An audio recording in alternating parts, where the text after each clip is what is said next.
decency is no longer the way that we should be. Disparities among people in poverty we need to see that education is the key. Aside from doing what we think is right, it's our moral obligation, and it might be the difference between life and death. It's more than just writing a check, the enemy is putting up a fight. This is not a light switch you can just turn on and everything is okay. We have 300 years of discrimination in this country. We have, up until recently, two people of different races couldn't marry each other in many states in this country. Legalized discrimination was in place in many parts of this country.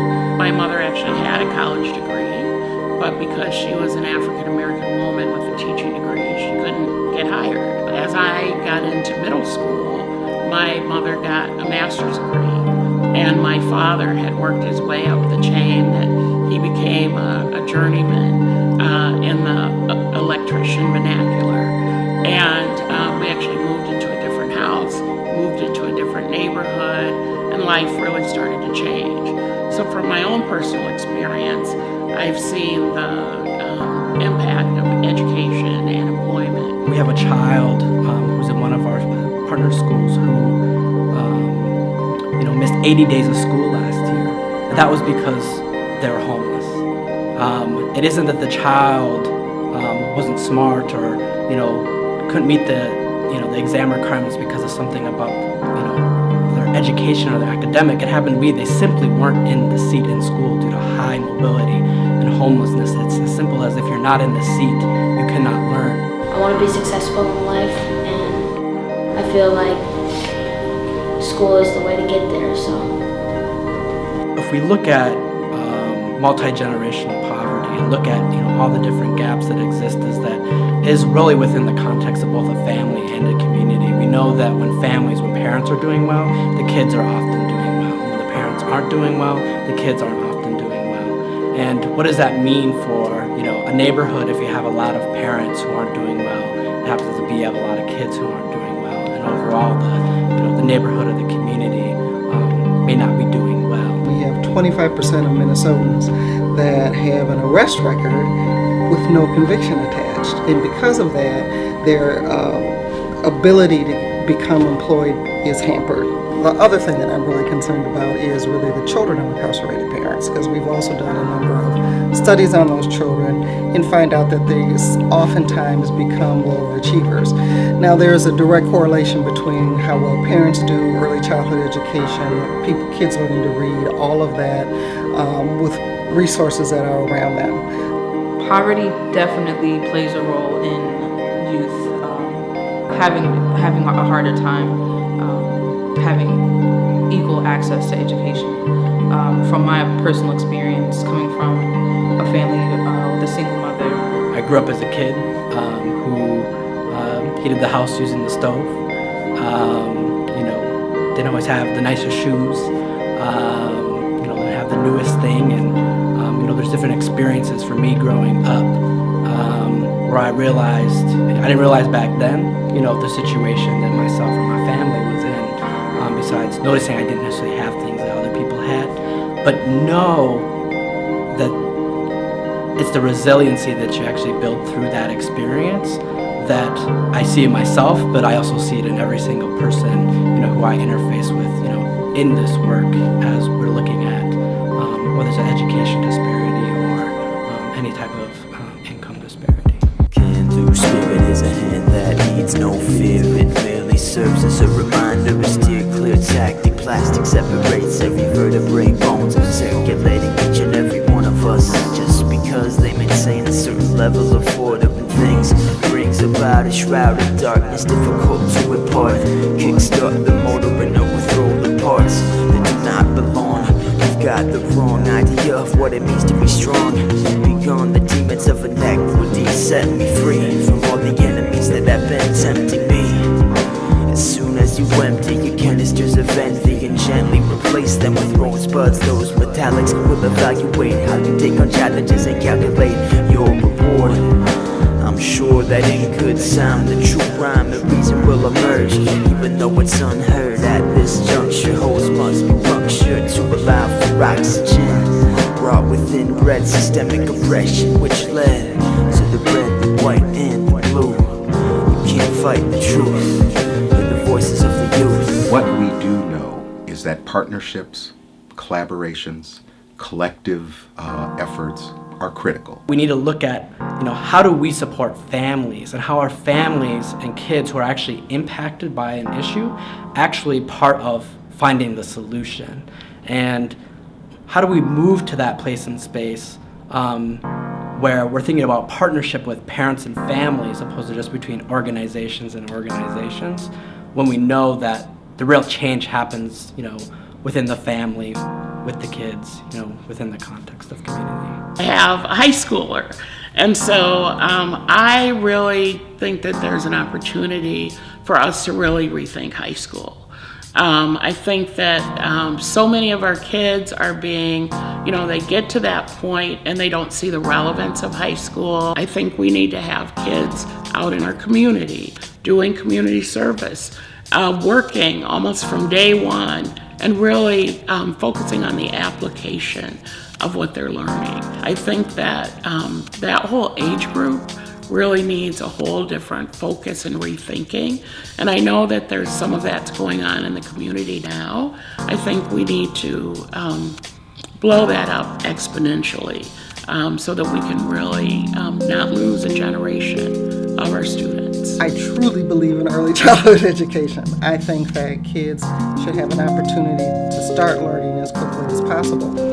That we can just fund kids and not their parents, that's not going to go anywhere. It's helping stabilize those families that's going to get us where we need to go. Probably 50% of the people that we see in the court system basically are functionally illiterate. So what we need to do, obviously, is educate parents in order to educate children. First of all, recognizing that schools can't do it alone, policymakers can't do it alone, the children and youth can't do it alone, parents can't do it alone, cultural communities and organizations like ours can't do it alone. It really takes all of us. There's things that will not solve the problems. It has to be within the people, by the people, for the people, and, moving with the people and really making sure that those who are impacted by any sort of situation are at those decision-making tables. But if we jump right to what do we do without first really understanding what's our common understanding of the conditions,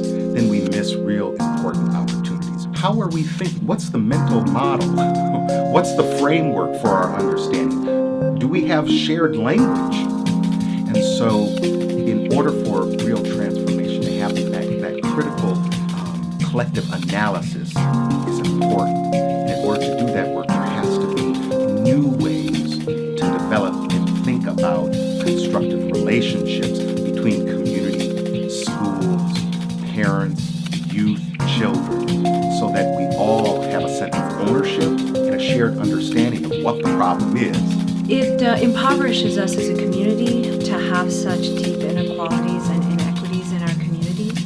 But for people who can't see that or feel that, it's also terrible for us economically speaking, that we know that where the demographics are going in our region, and that we're going to have the approaching majority minority by 2040, sooner in the city of Minneapolis. And that if we are not preparing folks for the jobs of the future, we are not going to have the workforce pipeline that business needs, that our corporation needs.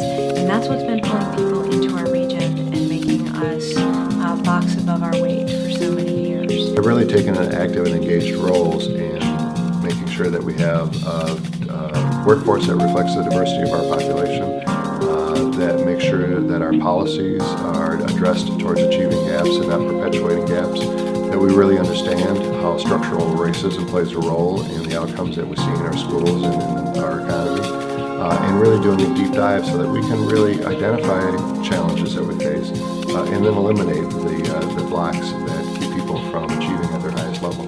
We can't afford to leave another generation of kids behind. When we see that 60% of our children are children of color, and yet they're achieving at half the rates, graduating at half the rates, earning at half the rates that their white counterparts are, you can't see a future unless those children are also prepared to take their place in a 21st century economy. There are three significant core issues that we have been able to affect change on. And those three issues are countering self-doubt, deconstructing myths about African people, African American people, and number three is combating or fighting the paradigm of individualism, which results in isolation and isolating behaviors.